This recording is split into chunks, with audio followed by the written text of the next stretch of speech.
नमस्कार, मी श्वेता. आपण पाहत आहात आपला आवाज. तर आता घेऊयात देश विदेशातील काही घडामोडींचा सुपरफास्ट आढावा. युनेस्को आणि लंडन स्थित वारके फाउंडेशन मार्फत दिला जाणारा जागतिक शिक्षक पुरस्काराने सन्मानित मराठमोळे गुरुजी रणजित सिंह डिसले यांनी कुटुंबियांसोबत मनसे अध्यक्ष राज ठाकरे यांची भेट घेतली आहे. या भेटीदरम्यान राज ठाकरे आणि डिसले गुरुजी यांनी अनेक विषयांवर चर्चा देखील केली. पुरस्कार प्राप्तीनंतर डिसले गुरुजींनी मिळालेलं मानधन शिक्षण क्षेत्रासाठी दान केले. त्यांनी दाखवलेल्या या दातृत्वामुळे खऱ्या अर्थाने महाराष्ट्राची मान उंचावली आहे. हा खरा महाराष्ट्र धर्म, असं राज ठाकरे यांनी म्हटलं. तर केंद्राच्या धर्तीवर राज्यातही लसीकरणाची तयारी पूर्ण झाली असल्याची माहिती आरोग्यमंत्री राजेश टोपे यांनी दिली आहे. लसीकरणाची तयारी पूर्ण झाली, आता फक्त केंद्राच्या परवानगीकडे लक्ष आहे, असं राजेश टोपे यांनी जालना येथे पत्रकारांशी बोलताना म्हटले. राज्यातील लसीकरणाचा पहिला प्रयोग मुंबईतील KEM रुग्णालयात केला जाणार आहे.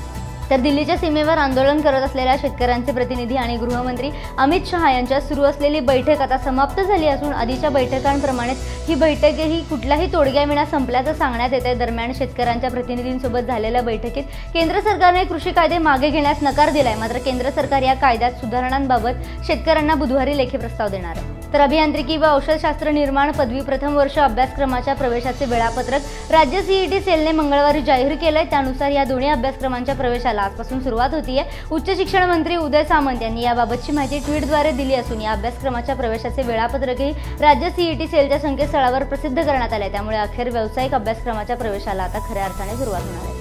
तर मागास घटकांवर अन्याय करणारी जातव्यवस्था संपवा, आम्ही आरक्षण सोडायला तयार आहोत, असं मत केंद्रीय सामाजिक न्याय मंत्री रामदास आठवले यांनी मंगळवारी कोल्हापुरात पत्रकारांशी बोलताना व्यक्त केले. ते म्हणाले, आजही मागास जातींवर अन्याय होतोय, त्यामुळे जातींवरील अत्याचार बंद होण्याबरोबरच जातव्यवस्था बंद करावी, आम्ही आरक्षण सोडायला देखील तयार आहोत.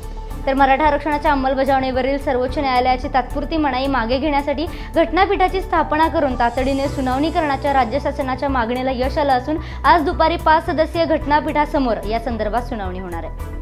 तर कोरोनामुळे राज्य सरकारच्या नोकरी भरतीवर बंधने आणण्यात आली होती, परंतु आता 6000 शिक्षकांच्या भरतीचा मार्ग मोकळा करण्यात आलाय. शिक्षण मंत्र्यांनी याबाबत ट्विट करून घोषणा केली आहे. राज्यात शिक्षण भरतीला मान्यता मिळाल्याने सुरुवातीला 6000 शिक्षकांची भरती होणार आहे. पवित्र पोर्टल पद्धतीने ही शिक्षण भरती होणार आहे.